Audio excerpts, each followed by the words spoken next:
O que define alguém como brasileiro? Assim, legalmente falando.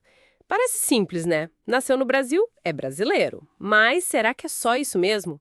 Você sabia que tem exceções, regras específicas, até para quem nasce lá fora, filho de pais brasileiros? É um detalhe da nossa Constituição que, olha, faz toda a diferença. Hoje o nosso papo é sobre isso, nacionalidade brasileira. Vamos focar no que diz o artigo 12 e dar uma passadinha no 13 da Constituição Federal. Vamos ver quem é brasileiro nato, quem pode se tornar naturalizado, se tem diferença entre eles na prática e até como se pode perder a nacionalidade. Tudo direto da fonte, o texto constitucional. E antes da gente mergulhar fundo nisso, se você gosta de entender melhor como o país funciona, já sabe, né? Se inscreve aí no canal e compartilha essa análise. Ajuda bastante. Ok, vamos lá. Para começar, brasileiro nato. Quem se encaixa aqui segundo a Constituição? Então, a regra principal é o que a gente chama de jus soli, direito de solo. Nasceu no território brasileiro, é brasileiro nato. Na maioria das vezes, é isso. Na maioria das vezes. Então tem exceção? Tem sim.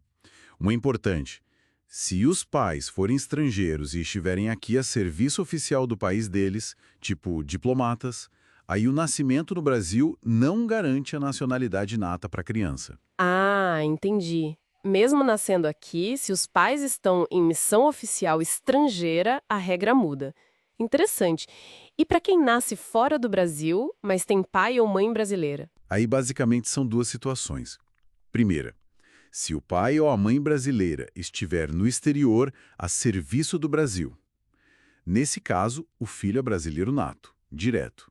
Certo. A serviço do Brasil lá fora, filho é nato. E a segunda situação? A segunda é, se os pais brasileiros não estão a serviço oficial. Aí tem duas formas para o filho ser brasileiro nato. Ou registra a criança numa repartição brasileira competente lá fora, tipo um consulado, Ok, registrar no consulado. ou, e essa é uma alternativa importante, a criança vem morar no Brasil e depois de atingir a maioridade, ela opta pela nacionalidade brasileira. Atenção aqui, essa opção pode ser feita a qualquer tempo depois de fazer 18 anos. Ah, então tem essa escolha depois da maioridade. Isso mudou, né? Mudou sim. Essa regra da opção depois da maioridade veio com a Emenda Constitucional 54 de 2007. Mostra como a lei evolui. Entendi. Dá uma flexibilidade, um poder de escolha para a pessoa. Legal. Agora, e quem não é brasileiro nato? Como funciona para virar brasileiro a naturalização? Bom, o artigo 12, inciso 2º, traz dois caminhos principais para a naturalização. O primeiro é para quem vem de países de língua portuguesa, Portugal, Angola, Moçambique, sabe? Sim, nossos irmãos de língua. Para eles, as exigências são mais leves. Precisa morar no Brasil por 1 ano, ininterrupto, só 1 ano. E ter idoneidade moral, basicamente não ter problemas com a justiça. Uau, só um ano?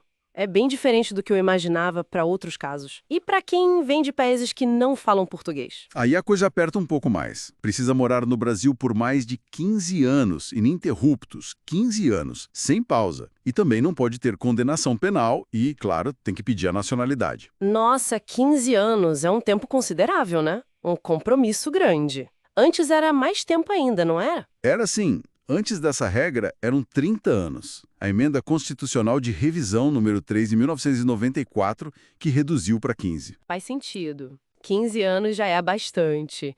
Mas ok, uma vez naturalizado, essa pessoa tem os mesmos direitos de quem nasceu brasileiro?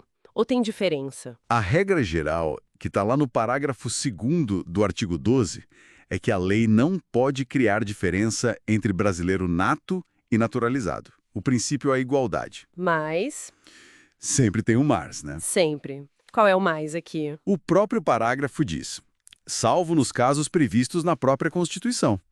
Ou seja, a Constituição mesma cria algumas poucas distinções. Entendi. A lei comum não pode, mas a Constituição pode. E quais são essas distinções? Antes de listar os cargos, tem um detalhe sobre os portugueses. O parágrafo 1º diz que portugueses com residência permanente aqui, se Portugal der o mesmo tratamento para brasileiros lá, reciprocidade, eles têm os mesmos direitos de brasileiro, mas não viram natos, e também se sujeitam às restrições que a Constituição impõe aos naturalizados em geral. Certo, reciprocidade com Portugal. Mas e as restrições constitucionais? Quais cargos são só para brasileiro nato? O parágrafo 3º lista eles. São cargos-chave: presidente e vice-presidente da República, presidente da Câmara dos Deputados e presidente do Senado Federal, ministro do Supremo Tribunal Federal, a carreira diplomática, oficial das Forças Armadas e ministro de Estado da Defesa. São posições bem estratégicas mesmo. O núcleo do poder e da defesa. Faz sentido ter essa restrição. Mudando de assunto, é possível perder a nacionalidade brasileira? Sim, é possível.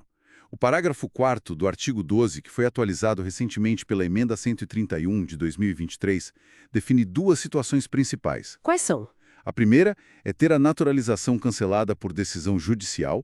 Isso pode acontecer se descobrirem fraude no processo de naturalização ou se a pessoa cometer algum ato muito grave contra a ordem constitucional, contra o Estado democrático. Ok, cancelamento judicial para naturalizado. E a segunda? A segunda é a pessoa pedir para perder a nacionalidade. Fazer um pedido formal, expresso. Pedir para deixar de ser brasileiro. Existe isso? Existe. Mas, e aqui vem uma proteção muito importante, que também é da Emenda 71, o pedido só vai para frente se a pessoa não for ficar apátrida, ou seja, sem nacionalidade nenhuma. O Brasil passou a proteger contra a apatrídia, nesses casos. Que mudança significativa. Proteger para ninguém ficar sem pátria nenhuma. Muito bom. Exato. E tem mais um ponto, no parágrafo 5º, também dessa emenda. Quem renuncia à nacionalidade desse jeito, pedindo, pode depois pedir para readquirir, sabe? Nos termos que a lei definir. Interessante, então tem uma porta de volta. E para a gente fechar a leitura da fonte, o artigo 13, o que ele diz de relevante para a gente? Vamos lá. O artigo 13 é mais direto. Ele confirma o óbvio, mas que precisa estar escrito. A língua portuguesa é o idioma oficial do Brasil. E também define os símbolos nacionais: a bandeira, o hino, as armas e o selo. E ainda permite que estados e municípios tenham seus próprios símbolos também. Perfeito. Então, para recapitular rapidinho, ser nato geralmente vem de nascer aqui, jus soli, mas com aquela exceção para filhos de diplomatas estrangeiros e regras claras para filhos de brasileiros no exterior. Naturalização tem via rápida para quem fala português, 1 ano, e mais longa para outros, mais de 15 anos. Igualdade é a regra, mas certos cargos altos são só para natos. E a perda da nacionalidade existe, mas agora com essa proteção importante contra a apatridia. Isso mesmo. Cobrimos os pontos essenciais do artigo 12 e 13. E sabe, pensar sobre essas regras todas, essas definições legais, levanta uma questão, né? Como essa estrutura jurídica que diz quem é brasileiro perante a lei conversa com o sentimento de pertencimento, com a identidade cultural, social que a pessoa sente ou não sente em relação ao Brasil. Nem sempre a linha da lei bate com a linha do coração, digamos assim. É uma ótima reflexão para a gente levar. A identidade legal versus a identidade vivida. Muito bom.